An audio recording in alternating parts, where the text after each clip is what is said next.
आज रात्रि में ही पहलगांव में हुए हमले पर भारत ने यथा योग्य जैसी जानकारी प्राप्त हुई हमें, कुछ आतंकवादी संगठन जहां जहां व्यवस्थित थे वहां भारत ने पुनः उनके उस गढ़ों को, उनके उस स्थानों को नष्ट कर दिया, ध्वस्त कर दिया। भारत भाग्य विधाता है। कितनों का भाग्य भारत ने बनाया है। आज गूगल का भाग्य भारत निर्माण करता है, सोशल मीडिया का भाग्य भारत निर्माण करता है। अमेरिका, कनाडा जैसे बड़े बड़े देशों के भी कई, अब ये बात वो लोग माने ना, परंतु सबके भाग्य विधाता भारत ही है।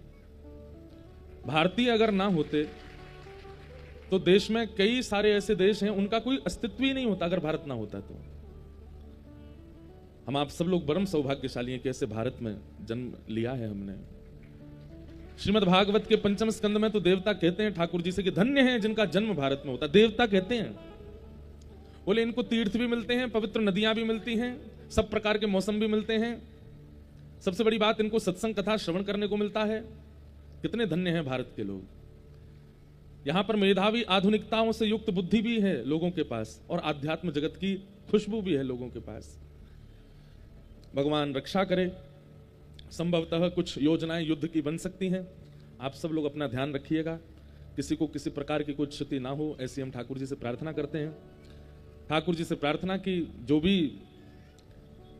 भारत की तरफ से सुरक्षा में कदम उठाने चाहिए वो जरूर उठाए जाएं, और उसमें यदि विपक्षियों से, दुश्मनों से लड़ने की भी अगर संभावना बने तो हम सब लोगों को भारत के इस कदम का समर्थन करना चाहिए। हम सब लोग कौन हैं? हम सब लोग भारत के प्राण हैं, और हमारी रक्षा के लिए चारों ओर जो सैनिक जन खड़े हैं, जिनका हम नाम भी नहीं जानते, जिनका हम पता भी नहीं जानते। पता कब चलता है? जब वो शहीद हो जाते हैं, तब उनका नाम पता चलता है, तब उनके गांव का पता चलता है। पर उनकी वजह से हमारी प्राण रक्षा होती है। हम आज बिना महाराज जी से पूछे, बिना किसी से पूछे, इस संपूर्ण कथा का फल उन समस्त सैनिकों को प्रदान करते हैं जो भारत की रक्षा में अपने प्राण की बाजी लगा करके हम लोगों के सुख का विचार करते हैं। ऐसे सैनिकों को इस भागवत का संपूर्ण फल प्राप्त हो, हम ऐसा भाव रखते हैं। ठाकुर जी किसी मां को अपने पुत्र को खोने का अवसर ना देवे। ठाकुर जी ऐसी कृपा करें, अगर संभावना कुछ बने तो कोई बहन अपने पति को ना खोवे, कोई बहन अपने भाई को ना खोवे, कोई माँ अपने पुत्र को ना खोवे, कोई गांव अपने लाल को ना खोवे। ऐसी हम पवई धाम हनुमान जी से प्रार्थना करते हैं, त्रिपुर सुंदरी मैया से प्रार्थना करते हैं। इन 7 दिनों में जो भी यहाँ अनुष्ठान हुआ, यज्ञ हुआ, ये कथा हुई, इन सब का फल हम सब भारत की सुरक्षा में खड़े सैनिकों को प्रदान करते हैं। वे सुरक्षित रहें, ठाकुर जी उन पर खूब बल प्रकट कर दें। अरे हम तो कहते हैं कि ऐसी स्थिति आ जाए, अगर युद्ध की संभावना बने तो सैनिकों के आगे सुदर्शन चक्र लेकर के हमारे चतुर्भुज रूपधारी श्रीमन नारायण खड़े हो जाएं। एक पक्ष में श्री हनुमंत लाल जी खड़े हो जाएं, तीसरे पक्ष में त्रिपुर सुंदरी मैया खड़ी हो जाएं, और भारत के सब सैनिकों की भी रक्षा हो। भागवत में एक जगह वर्णन है कि 2 लोगों को मुक्ति निश्चित प्राप्त होती है। जिस भाव की व्यक्ति में ऐसा भाव वर्णन किया जाता है कि 2 प्रकार के लोग ऐसे हैं जिनको मुक्ति निश्चित प्राप्त होती है, और उनमें प्रथम तो हैं वैष्णव भक्त, जो भगवान नाम गाते हैं। अंते नारायण स्मृति, अंत में भगवान नाम गाते हुए भगवत धाम को प्रस्थान करते हैं, और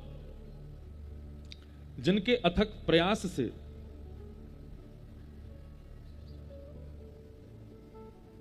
द्वौ सम्मता विह मृत्यु दुरापौ यद ब्रह्म संधारण याजिताशु कलेवरम योग रतो विजयात यद्रग्रवीणा रसये निवृत्त है।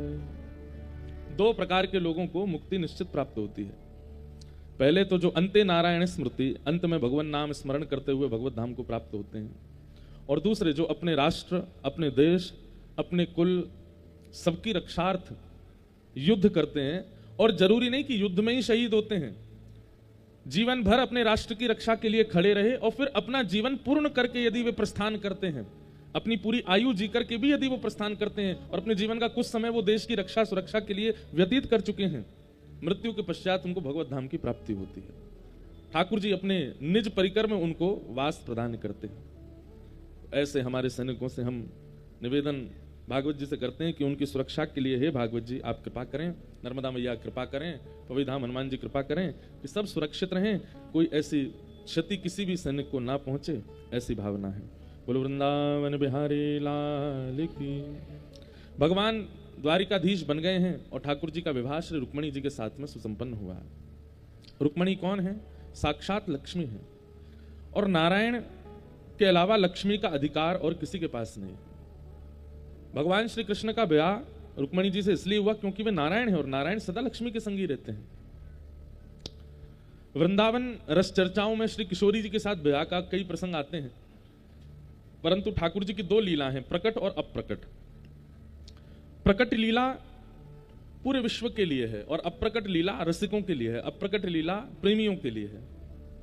जैसे इस प्रकार समझो कि एक व्यक्ति, सब लोग इधर देखना, एक व्यक्ति जब नाट्य मंचन करता है तो नाट्य मंचन करते समय उसका स्वरूप कैसा होता है कि वो है किसी और का पति, वो है किसी और का बेटा, वो है किसी और का भाई, लेकिन जब मंच पर आकर के नाटक करता है तो वहां उसकी पत्नी दूसरी होती है, वहां उसके भाई भी दूसरे होते हैं, वहां उसका परिवार भी दूसरा होता है।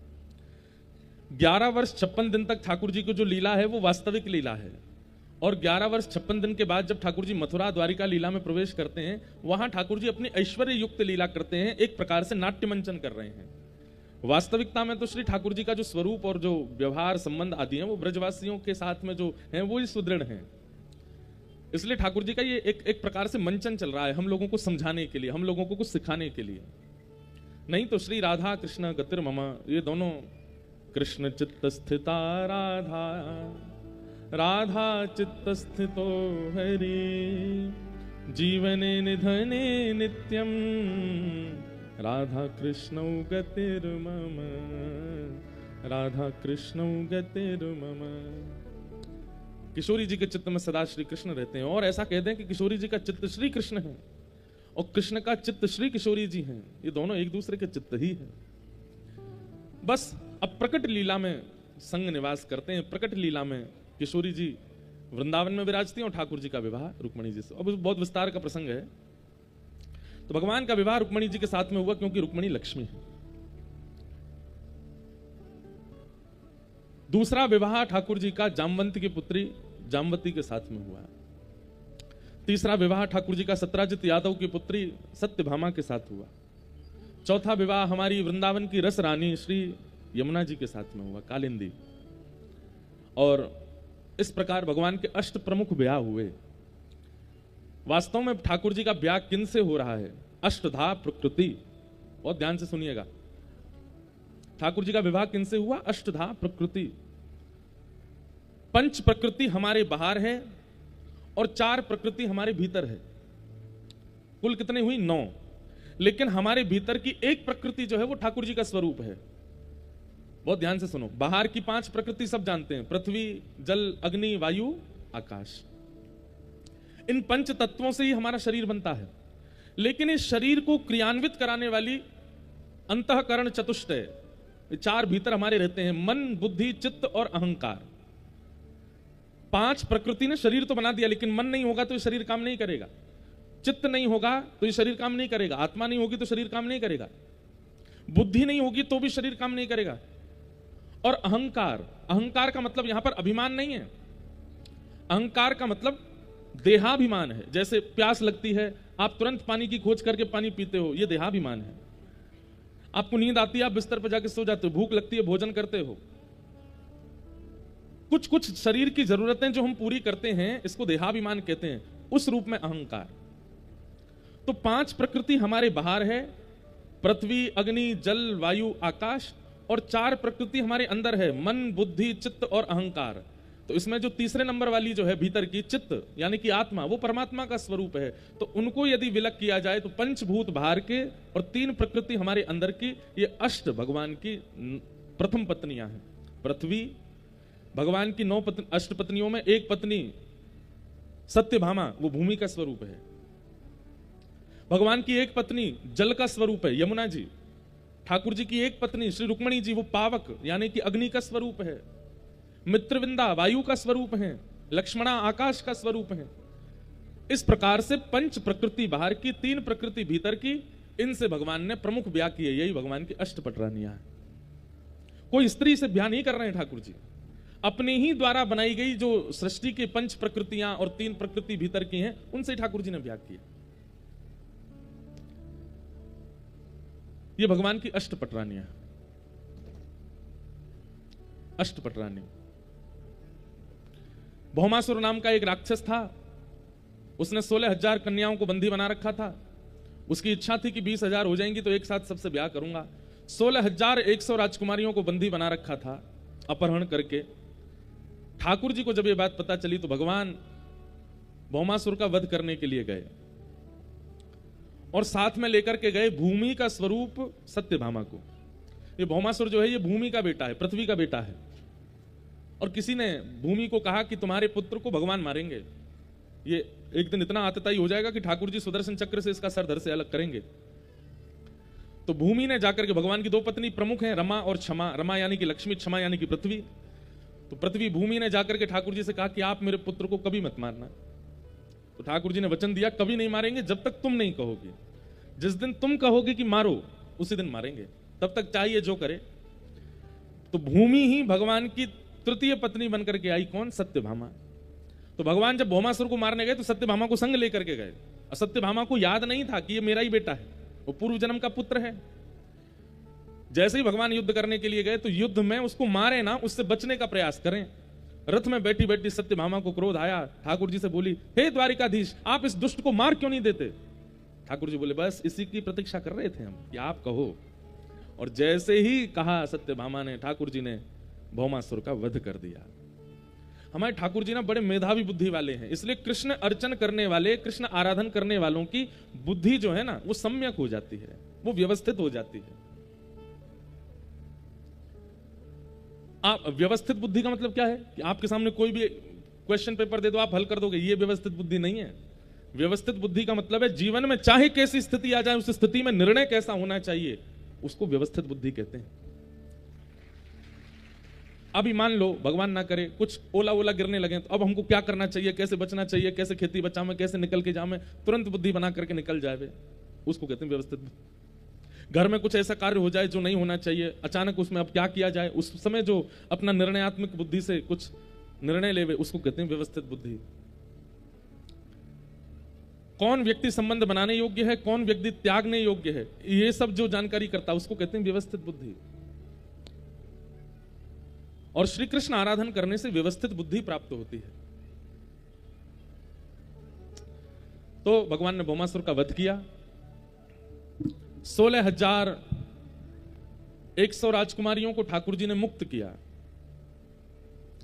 एक साथ 16,100 राजकुमारियों ने विधाता से प्रार्थना की, भूयात पतिर्मे मह्यम। अब यहां पर एक बहुत अच्छी बात है कि 16,100 राजकुमारियों ने जैसे ही कारागृह में मुक्त करने के लिए ठाकुर जी को आते देखा, सबके मन में यह भावना उत्पन्न हुई कि ये जो हमें मुक्त करने आए यही हमारे पति बन जाएं। ठाकुर जी ने 16,100 राजकुमारियों को मुक्त करके उनको पुनः उनके घर वापस जाने को आज्ञा दी। राजकुमारियों ने कहा कि भगवान हम चली तो जाएंगे लेकिन हमें स्वीकार कौन करेगा, हमसे विवाह कौन करेगा? हमारे जीवन भर हमारे ऊपर एक बात बनी रहेगी कि हम बंधी रही हैं एक के यहां, हमने इस प्रकार का एक राजा के यहां पर, एक राजकुमार के यहां पर बंधत्व स्वीकार किया है, कौन हमसे ब्याह करेगा? और यदि बिना ब्याह के माता पिता के साथ भी रहेंगी तो कुछ समय बाद माता पिता को कहीं हम बोझ ना लगने लग जाएं। हे नाथ, हमें कौन स्वीकार करेगा? ठाकुर जी मन में विचार करने लगे, इनकी बात तो सही है। तो बोले तो फिर हम पर एक ही रास्ता है क्या कि हम आत्महत्या कर लें? ठाकुर जी बोले वो तो उचित नहीं है। तो बोले कोई और रास्ता बताइए। तब सबने कहा कि आप हमसे ब्याह कर लो, आप हमारा वर्ण कर लो। ठाकुर जी ने विचार तो किया कि भाई सब लोग कुछ भी बात बनाएंगे, लेकिन कर्तुम अन्यथा कर्तुम समर्थ ईश्वर, जो कोई नहीं कर सकता वो करने की सामर्थ्य जिसके पास है वो ईश्वर है। ठाकुर जी ने 16,100 राजकुमारियों से एक साथ ब्याह किया और ठाकुर जी के कुल कितने ब्याह हो गए? 16,108। भगवान ने द्वारिका में 16,108 भवन बनाए और एक एक पत्नी को एक एक भवन प्रदान किया। आश्चर्य की बात यह है कि एक ही श्री कृष्ण 16,108 पत्नियां हैं, पर ठाकुर जी एक एक पत्नी के साथ अलग अलग रूप में निवास करते हैं एक ही समय पे। मतलब श्री कृष्ण भी 16,108 रूप धारण करके सब पत्नियों के साथ में निवास करते हैं। इसका प्रमाण तब मिलता है जब नारद जी दर्शन करने आए। आजकल के हमारे भाई लोग, बहन लोग एक के अलावा अनेकों को अपना मान लेते हैं, एक के अलावा दो तीनों से अपना प्रेम भाव रखते हैं, और फिर कई बार कई बालक बोल देते हैं हम तो श्री कृष्ण के पद चिन्हों पे चल रहे हैं, उनने भी तो इतने सारे ब्याह किए, हम इतने तो नहीं कर रहे, 3-4 तो रख ही सकते हैं। लेकिन शर्त है कि ठाकुर जी की तरह रहो। ठाकुर जी जैसे 16,108 पत्नियों के साथ एक ही समय पर अलग अलग रूप में निवास करते हैं, आप में ये क्षमता हो तो करो, लेकिन आपकी क्षमता नहीं है तो श्री ठाकुर जी का नाम लेकर के इस प्रकार का व्यभिचार मत कीजिए। सदा एक के ही रहिए। इससे बड़ा ना कोई व्रत है, ना कोई तप है, ना कोई अनुष्ठान है। एक बार पाणी ग्रहण जब होता है अग्नि के समक्ष, माता पिता के समक्ष, ब्राह्मणों की वेद ध्वनि के साथ, तो जिसका हाथ थामा है उसके साथ रहिए, उसको सर्वस्व मानिए। ये पतियों के लिए भी है और पत्नियों के लिए भी है। अब रही बात कि फिर आजकल थोड़ा सा दैत्य स्वभाव उत्पन्न हो रहा है लोगों में, कलयुग आ रहा है ना, जैसे जैसे घोर कलयुग आएगा वैसे वैसे दैत्यता बढ़ती जाएगी लोगों की, राक्षसत्व बढ़ता जा रहा है, और उस राक्षसत्व के कारण गलत प्रकार का व्यवहार लोग कर रहे हैं आजकल अपने वैवाहिक संबंधों में। कई बार हमको कई माताओं के पत्र आते हैं, कई बहनों के पत्र आते हैं, बोले महाराज जी आप कहते हो एक ही के रहो, पर वो एक ही रोज पीता हो, रोज खाता हो, रोज मारता हो, रोज गंदा बोलता हो, रोज इस प्रकार का व्यवहार करता हो, वो भी सहे।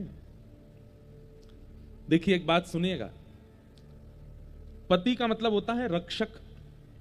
पति का मतलब क्या होता है?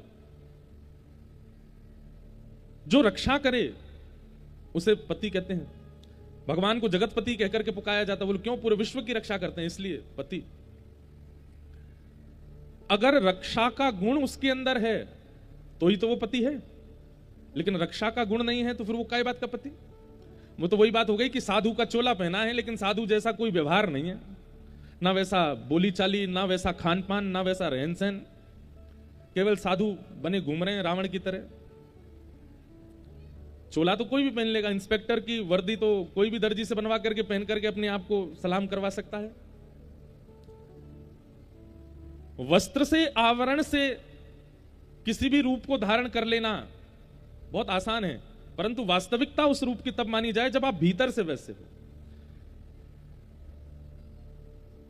हम आपको बता नहीं सकते कैसी कैसी वेदना वाले पत्र आते हैं हमारे पास में, क्या क्या लोग करते हैं अपने अपने घरों में, पर हमें लगता है कि हम सार्वजनिक रूप से कैसे कह दें। इसलिए हम कहते हैं कि रक्षक का गुण है, रक्षा करता है। बच्चों का ध्यान रखना, पत्नी का ध्यान रखना, भविष्य की चिंता करना, बच्चों को पढ़ाना लिखाना आदि आदि ये सब गुण हैं, तो ही वो पति है, और ऐसे का निर्वहन करना है। लेकिन मांस भक्षण करता है, परिस्त्री गमन करता है, मद्यपान करके मारता पीटता अभद्र भाषा का प्रयोग करता है, उस समय पर बहनों को 3 बार मौका देना चाहिए। बस 3 बार आप प्रयास करो कि वो अपने कुभाव को त्याग करके सुधर जाएं, सुदृढ़ हो जाएं। लेकिन उनका राक्षसत्व फिर यदि खत्म ना हो तब भी वो व्यवहार स्वभाव बना रहे, तो 2 ही उपाय हैं, या तो त्याग या फिर अपना प्रारब्ध मान करके सहन करो। बस या तो अपना कर्म मान करके सहन करो या फिर त्याग करो। अन्यथा छोटी छोटी बातों पर किसी, अब आप लोग ज्यादा अनुभवी बैठे, हमारा तो हुआ नहीं अभी तक ब्याह, हमको ज्यादा पता नहीं, आपको ज्यादा पता होगा, लेकिन ऐसी बातों पर